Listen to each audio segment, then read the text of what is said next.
जब गणेश सर हों आपके संग तो अंग्रेजी बिल्कुल भी नहीं करेगी आपको तंग। इसी क्रम को आगे बढ़ाते हुए आज हम देखेंगे जो एक्टिव पैसिव का अगला पार्ट है, इम्परेटिव सेंटेंसेस। इन वाक्यों में हमने क्या किया है, जो भी जितने भी वाक्य हैं सब स्पेशल वाक्य हैं, अपने आप में महत्वपूर्ण है। अगर इनको सीख गए तो समझो सब सीख गए। तो इनको हम लोग ऐसे भी देख सकते हैं, हर वाक्य है धुआंधार, सीख लिया इनको तो समझो बेड़ा पार। चलिए देखते हैं क्या है इसमें। अगर इसको एक बार सीख गए तो आई थिंक कुछ बचेगा नहीं। देखते हैं। सबसे पहले तो आपको आनी चाहिए पहचान। किसी भी सेंटेंस की आपको पहचान आनी चाहिए, बगैर पहचान के ये काम संभव नहीं है। तो इसलिए सबसे पहले हम बात करेंगे पहचान की। तो इम्परेटिव वाक्य हम लोग पहचानते कैसे हैं, चलिए हम लोग जो वाक्य लिखे हुए हैं उन्हीं से हम लोग देख लेंगे। यहाँ देखिए, लीव द क्लास, ये क्रिया का फर्स्ट फॉर्म है। दूसरा देखिए यहाँ पे, नेवर के बाद यहाँ क्रिया का फर्स्ट फॉर्म है। फिर यहाँ देख रहे हैं डू नॉट के बाद क्रिया का फर्स्ट फॉर्म है। फिर आप यहाँ देख रहे हैं लेट अस प्ले, यानी कि फिर वर्ब का फर्स्ट फॉर्म है। ऑलवेज देख रहे हैं, ऑलवेज के बाद भी क्रिया का फर्स्ट फॉर्म है। फिर please walk to the left, फिर आपका ये वर्ब का फर्स्ट फॉर्म दिख रहा है। नेगेटिव है तो डू नॉट, और इसके बाद में फर्स्ट फॉर्म। इस तरह के वाक्य हैं। अगर हम लोग जनरली वैसे बात करें कि इंपरेटिव जो वाक्य होते हैं उनसे सुझाव, रिक्वेस्ट, एडवाइस, ये सब चीजें शो होती हैं, विनती शो होती है। तो उस पर हम लोग बाद में जाएंगे। तो यहाँ पे मुख्य चीजें ये वाक्य आपको दिखाई पड़ेंगे, तो इनको आप कैसे पहचानेंगे। तो अभी हमने बताया कि इनमें क्या होता है, जो सब्जेक्ट होता है वो हिडन होता है। कुल मिला के इसमें आपका सब्जेक्ट नहीं दिखाई पड़ता है वर्ब, बल्कि सीधा सीधा वर्ब का फर्स्ट फॉर्म देखने को मिलता है। तो अगर इतनी आ गई है तो आप समझ सकते हैं। अब देखिए, इनको बनाने का मैं ऐसा आपको जादुई तरीका बताऊंगा कि आप एक बार में ही सारी चीजें सीख जाओगे। देखो, तो सबसे पहले हमने देखा कि ये लीव द क्लास, अगर इसका हम लोग हिंदी का मतलब समझे तो इसका मतलब है क्लास को छोड़ दो, क्लास छोड़ दीजिए। तो इसका एक दूसरा मतलब ये भी होता है कि आपको क्लास छोड़ देना चाहिए। अब देखो, हम लोग इसी से एक वाक्य से सारे वाक्य बहुत अच्छे से सीख जाएंगे। ये तो आपने नोट कर लिया है। लीव द क्लास मतलब क्लास छोड़ दो, इसका मतलब ये हुआ कि आपको क्लास छोड़ देना चाहिए। तो छोड़ देना चाहिए को हम लोग चाहिए वाले वाक्य कैसे बनाते हैं, यू शुड लीव द,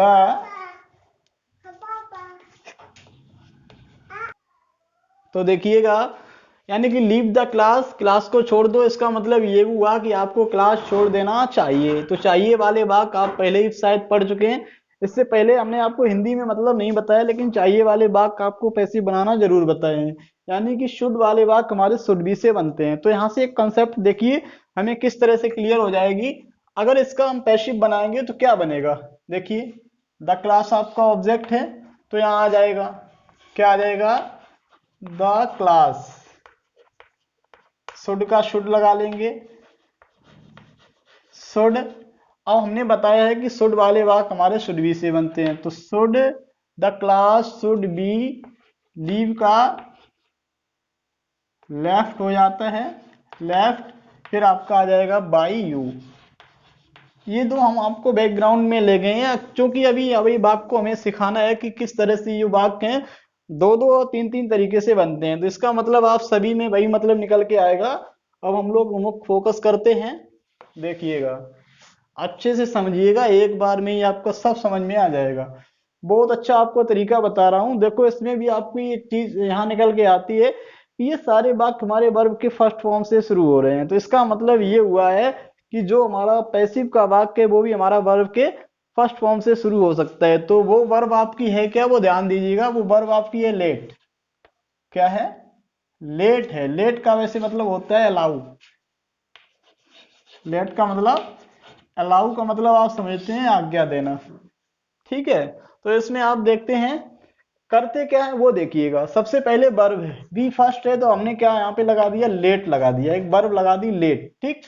फिर उसके बाद में वर्ब के बाद हमारा ऑब्जेक्ट लगता है, तो यहाँ दिया है द क्लास, द क्लास। अब देखो ये रख लिया है, लेट लग गया है, ये क्लास लग गया। अब ये हमारा बी फर्स्ट है, तो बी फर्स्ट है, हमने आपको पहले बताया है जब आपका बी फर्स्ट लगा हो तो हम लोग बी से पैसिव बनाते हैं, तो इसका मतलब हमारा ये लेट बी से पैसिव बनेगा। कुल मिला के चीजें क्या निकल के आ गई, लेट और प्लस आपका बी, यानी कि तो let the class B leave का लेफ्ट, और यहाँ पे आपका बाई यू। क्यों आ गया बाई यू, जैसा कि अभी आपको बताया था, यहाँ जो हेडिंग सब्जेक्ट होता है वो आपका यू होता है। इसका मतलब हमने ऊपर दिखाया था लीव द क्लास, यानी कि क्लास छोड़ दो। उसका मतलब है कि तुम क्लास छोड़ दो, इसलिए आपका तुम छुपा होता है, वही बाई यू यहाँ पे आ जाता है। तो कभी कभी हम लोग क्या सीखते हैं, हम लोग ये सीख लेते हैं कि बाद में बाई यू लगा देते हैं ऐसे वाक्यों में, लेकिन क्यों लगा देते हैं वो आपको हमने बताया, इसलिए लगा देते हैं क्योंकि जो इसमें कर्ता यू होता है वो छुपा हुआ होता है। तो अब दूसरा वाक्य देखते हैं, give me an apple. Very important वाक्य है, गिव मी एन एप्पल। अब देखो इसमें क्या है, एक और दो, यानी कि फर्स्ट और सेकंड, दो ऑब्जेक्ट आपको नजर आ रहे हैं। तो इसको आप दो तरीके से बना सकते हैं। पहला आपका तरीका यही है, सबसे पहले लेट लगाया, ठीक। खास बात यहाँ एक चीज देखिएगा, बहुत अच्छे से समझने का प्रयास कर दिए। यहाँ पे हमने लेट मी लगाया, क्या लगाया, लेट मी, फिर बी गिवन एन एप्पल, इसमें भी आपका बाई यू लिख सकते हैं। अब देखो आपको लगा होगा कि ये सब यहाँ पे मी को आपने सब्जेक्ट क्यों नहीं बनाया, है ना। जबकि हम लोग अभी तक क्या पढ़ रहे थे, जब हमारा जो ऑब्जेक्ट होता है वो सब्जेक्ट में बदल जाता है, लेकिन ध्यान रहे यहाँ नहीं बदला है। तो आपका यहाँ आपको ये जवाब भी मिल रहा है, ऐसा क्यों हुआ। यहाँ देखिए वर्ब है, वर्ब के बाद ऑब्जेक्टिव केस आता है, आपको पता है, ठीक है, इसमें कोई डाउट नहीं है। तो अब ये लेट भी हमारी वर्ब है, तो लेट के बाद अगर आ रहा है तो हमारा सब्जेक्टिव केस नहीं आएगा, क्योंकि वर्ब के बाद हमारा क्या आता है, ऑब्जेक्टिव केस। तो आई थिंक ये बात आपको समझ में आ गई होगी। तो यहाँ पे जो मी है उसमें कोई चेंज नहीं होगा, तो लेट मी बी, ठीक। इसको आप हमने छोड़ दिया, पहले हम पैसिव कितने का बना रहे हैं, इसको हमने सपोजेक्ट छोड़ दिया, तो केवल है कि गिव मी। तो यहाँ पे देखिए, यहाँ पे लेट उतार लिया, लेट के बाद में मी लगा लिया। अब देखो यहाँ पे बी फर्स्ट है, तो यहाँ पे बी लगाया और गिव का गिवन कर लिया, और एन एप्पल आपका यही जोड़ दिया, और बाद में आपका बाई यू लगा दिया, ठीक। अब यहाँ हमने जब आपको बताया डबल ऑब्जेक्ट हो तो हम लोग क्या करते हैं, इससे भी बना सकते हैं। तो यहाँ आपका आ जाएगा लेट, फिर आपका ऑब्जेक्ट आ जाएगा एन एप्पल, ठीक। अब इसको हम छोड़ देंगे, तो let an apple be given. अब यहाँ एक चीज आप देख रहे हैं, टू, जब इनडायरेक्ट ऑब्जेक्ट आपका बाद में पहुंचता है तो ये अपने पहले टू ले लेता है, तो बस आपको टू लगा दिया यहाँ पे, और आप इस तरह से लिख देंगे। इसमें भी आप बाई यू लगा सकते हैं, कोई दिक्कत नहीं है। तो आपका दूसरा वाक्य ये बन जाएगा, let an apple be given to me by you. I think ये आपका बिल्कुल क्लियर हो गया होगा और पूरी तरह से समझ में आ गया। अब देखो ये भी स्पेशल वाक्य है, कैसा वाक्य है, स्पेशल वाक्य है, इसमें नेवर लगा है। मैं बता रहा हूँ, इसमें बहुत जो अच्छे अच्छे अध्यापक हैं और काफी दिनों से वो टीचिंग कर रहे हैं, वो भी यहाँ पे कंफ्यूज हो जा रहे हैं। काफी लोग हो जाते हैं, हम लोगों से मिले हैं तो उनको देखा है कि वो कंफ्यूज हो जाते हैं, लेकिन आपको कंफ्यूज नहीं होगा। आपका जो डाउट है वो आप खुद कहेंगे कि हाँ ये तो बिल्कुल वाकई है, इसमें कोई डाउट नहीं है। मतलब आप अगर मेरे साथ रहेंगे तो मैं दावे के साथ कह रहा हूं कि आप कॉन्सेप्ट को सीख जाएंगे, और रट्टू वाले, यानी कि रट्टू जो तोता होते हैं, उनकी आदत आपकी बिल्कुल छूट जाएगी। देखिएगा, ये नेवर है, ये आपका नॉट है, एक इधर नेवर है। दोनों की प्रवृत्ति कैसी है, दोनों हमारे नेगेटिव हैं। अब आपने देखा होगा ही डज नॉट प्ले, ठीक। दूसरा देखा होगा I am not a student, कुल मिला के इस तरह से देख रहे हैं। तो हमारा जो नॉट आ रहा है वो कहाँ आ रहा है, डज के बाद, यानी कि एच बी के बाद आ रहा है, एच बी के बाद, यहाँ भी आपका एच बी के बाद नॉट आ रहा है। तो इससे आपको ये सबक लेना है, जब नॉट और नेवर एक जैसी प्रवृत्ति रखते हैं तो जब नेवर आएगा तो वो भी हमारा किसके बाद होगा, मतलब एच बी प्लस नेवर होगा।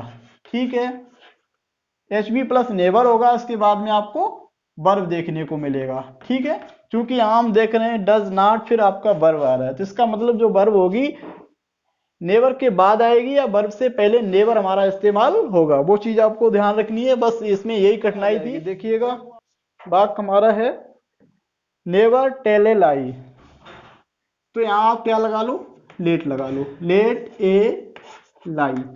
अब देखो अगर ये वाक्य हमारा नेगेटिव होता तो हम लोग नॉट लगा देते, लेट ए लाई नॉट। अब जब नॉट नहीं है, इसमें है नेवर, तो आप क्या लगा देंगे, नेवर। ठीक, अब लगाएंगे बी, नेवर बी। अब इसको यहां देख लेंगे, फिर हो जाएगा टोल्ड बाई यू। अब देखो यहां पे यू हमारा किस सेंस में है, देखो यहाँ पे हम लोग बाई यू नहीं भी लगा सकते हैं। कब नहीं लगा सकते हैं, जब आपको ये दर्शाना हो कि जो बात हम कह रहे हैं वो सार्वजनिक तरीके से कह रहे हैं, ये बात हम सबके लिए कह रहे हैं, तो हम लोग बाई यू नहीं लगाएंगे। तो इसका मतलब अगर हम इसमें बाई यू ना लगाएं तो हमारा अर्थ ज्यादा क्लियर है, ज्यादा अच्छा है। तो इसका मतलब है अगर हमने यहाँ पे बाई यू लगा दिया, इसका मतलब हम किसी से कह रहे हैं कि तुम कभी झूठ मत बोलो। तो इससे ये हो जाएगा कि तुम कभी झूठ मत बोलो, और लोग बोल सकते हैं या मैं भी बोल सकता हूँ। तो ये आपका थोड़ा गलत मीनिंग दे रहा है, लेकिन आपका ये स्पेशल सेंस में सही मीनिंग दे रहा है। ठीक है, तो यहाँ अगर बाई यू ना लगाएं तो कुल मिला के कितना छोड़ दें, let a lie never be told, यहां तक छोड़ सकते हैं, बाई यू ना लगाएं तो हमारा ज्यादा अच्छा है। ठीक है, अब हम लोग देखते हैं do not close the door. देखो इम्परेटिव जो सेंटेंसेस होते हैं वो हमारे नेगेटिव किस तरह के वाक्य होते हैं, उनमें डू नॉट लगा होता है, उसके बाद में बी फर्स्ट होता है। तो डू नॉट के बाद यानी कि इधर कोई सब्जेक्ट नहीं लगा है और डू नॉट लगा है, उसके बाद क्रिया का फर्स्ट फॉर्म लगा है, तो आपको समझ जाना जो वाक्य हमारा वो है वो इम्परेटिव है।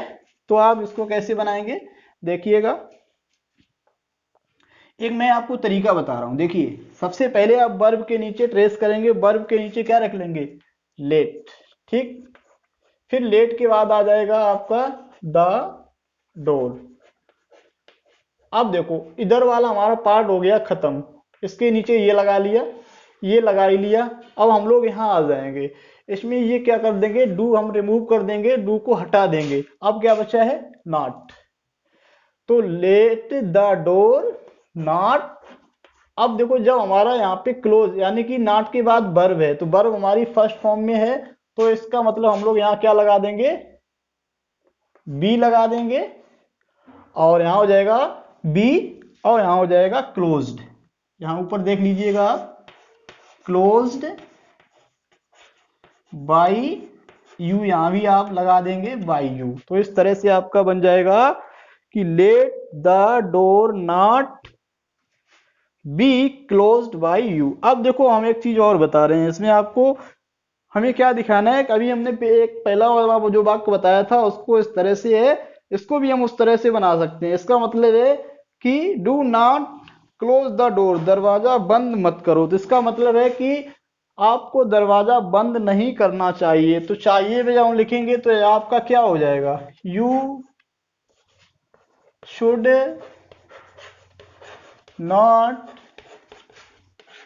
Close the door. देखो आप जो है हमारे साथ पढ़ोगे तो पूरी चीज इस तरह से सीख जाओगे। मैं हमेशा कहता हूँ English depends on sense, English जो है सेंस पे डिपेंड होती है। इसका सेंस क्या कह रहा है कि do not close the door, दरवाजा क्लोज मत करो, बंद मत करो। इसका मतलब है कि आपको दरवाजा बंद नहीं करना चाहिए। तो हमने इस रूप में लिख दिया, यानी कि ये बात हमने इस रूप में कह दी। तो इसका हम पैसिव भाव कैसे बना सकते हैं, देखिए यू सब्जेक्ट के नीचे हम लोग ऑब्जेक्ट रख देंगे, यहां हो जाएगा द डोर, फिर देखिए शुड, शुड नॉट। अब देखो शुड वाले वाक्य हमारे शुड भी से बनते हैं, एक तो ये तरीका होता है, दूसरा तरीका यहाँ शुड के साथ क्रिया का फर्स्ट फॉर्म लगा होता है। तो जब क्रिया का फर्स्ट फॉर्म यहाँ एक्टिव का लगा है, तो जब हम पैसिव बनाएंगे तो पैसिव हम आपको बता चुके हैं, जो बी होता है, बी के जो विभिन्न फॉर्म्स होते हैं, जिस तरह से हर एक क्रिया के फॉर्म्स होते हैं उसी तरह से आपके बी के फॉर्म होते हैं, उनसे ही पैसिव बनता है। तो बी यहाँ आ जाएगा, बी क्लोज का क्लोज्ड हो जाएगा। तो the door should not be closed by you. हमें लग रहा है ये बात आपको बिल्कुल अच्छे से समझ में आ गया होगा। तो अच्छे से समझ में आ गया तो फिर ठोको लाइक। ये आपका हो गया ठीक है कि केवल आपने अगर 11 वाक्य ये सीख लिए तो आई थिंक आपका पैसिव इंपरेटिव से पैसिव कंपटीशन लेवल तक का, मतलब प्रतियोगी परीक्षाओं तक का आपका पैसिव बन के रहेगा और बन के ही रहेगा। देखिएगा, लेट अस, इसका मतलब है लेट अस प्ले मैच। ध्यान दीजिएगा, हमें एक मैच खेलना चाहिए, या हम लोग इसका मतलब होता है कि चलो एक मैच खेलते हैं। तो इसका मतलब होता है कि हमें एक मैच खेलना चाहिए। तो इसको हम किस तरह से यहां लिख सकते हैं कि we should play a match. देखिएगा, इस बात को हमने अभी आपको बताया कि जब हमारा सेंस नहीं बदलना चाहिए, अर्थ नहीं बदलना चाहिए और स्ट्रक्चर हमारी बदलती रहती है। ट्रांसफॉर्मेशन हम लोग इसीलिए पढ़ते हैं ताकि हमको ये पता चलता रहे कि किसी बात को हम कितनी तरीके से कह सकते हैं। तो बात वही होती है, कहने के तरीके अलग अलग होते हैं। हम लोग यही सीख रहे हैं, सारी चीजें यही सीखने के लिए हम लोग इतना ज्यादा पढ़ रहे हैं कि हर एक चीज को किस किस तरह से कहा जा सकता है। तो देखिएगा, तो ये इसमें कोई दिक्कत नहीं है, ये मैच आपका इधर आ जाएगा, ए मैच। फिर देखिए शुड के साथ में आपका आ जाएगा बी, प्ले का क्या हो जाएगा, प्ले बाई अस। देखिएगा, तो लेटेस्ट प्ले मैच का मतलब ये हो गया। तो आप इसको इस तरह से भी कर सकते हैं। अब अगर इससे ही बनाना चाहें तो देखो, इस भाग को हमने यहाँ पे लिख लिए है। तो जैसे अभी हमने आपको ये शुड से दिखाया है, तो इस भाग को अगर आपको चाहिए कि हम लेट से ही बनाएंगे तो आप इसको लेट से भी बना सकते हैं। तो आपका हो क्या जाएगा, देखिए प्ले आपका ये है, ये आपका क्या है, मैच, यानी कि वो ऑब्जेक्ट है। तो आप सबसे पहले क्या लगा लेंगे, लेट। फिर आपका आ जाएगा ये मैच। अब आपका बी फर्स्ट है, तो यहां हो जाएगा let a match be played by us. Let से अगर बनाना चाहें तो आपका इस तरह से बन जाएगा, लेट आपका आ जाएगा, फिर लेट के बाद आपका आ जाएगा ए मैच, लेट ए मैच। फिर आपका ये बी फर्स्ट है, बी, और फिर प्ले का प्लेड हो जाता है, फिर बाई अस। अब देखो यहाँ पे बाई अस, देख रहे हैं अस हमारा यहाँ किस तरह अस में ही आ गया है। तो जबकि हम लोग देखते हैं क्या, अस का कभी बी करते हैं, कभी मी का आई करते हैं, लेकिन यहाँ पे अस का अस किया है। तो इसका मतलब है कि आपको अंग्रेजी में कोई भी कंसेप्ट दिल मतलब बसा नहीं लेना है, इसको समय और सिचुएशन के हिसाब से ये चीजें चलती हैं, कहाँ पे क्या होगा। तो आप अगर हमारे साथ पढ़ेंगे तो आपको सेंस लेना आ जाएगा अंग्रेजी में, किस तरह से अंग्रेजी सेंस पे चलती है। अगर एक बार सेंस आ गया तो बाकी अंग्रेजी आपके आगे पीछे ऐसे घूमेगी कि आपको लगेगा हाँ अंग्रेजी तो खूब आई। तो आज इस वीडियो में आप इतना ही देखिए, ये वाला पार्ट देखने के लिए हमारे साथ बने रहिए। अगले वीडियो में इसको हम दिखाएंगे, क्योंकि वीडियो हमारी ज़्यादा लंबी हो रही है। तो आपसे रिक्वेस्ट यही है कि आप हमारे चैनल को पहले सब्सक्राइब कर लो, तो आपको सारी चीज़ें, मतलब कोई भी टॉपिक में जो भी टॉपिक पढ़ाया जाएगा, फिर उसके बाद आपको किसी भी यूट्यूब चैनल पे, या समझो आपके लिए कुछ बचेगा नहीं, वादा है, आप खड़े उतरिए। धन्यवाद।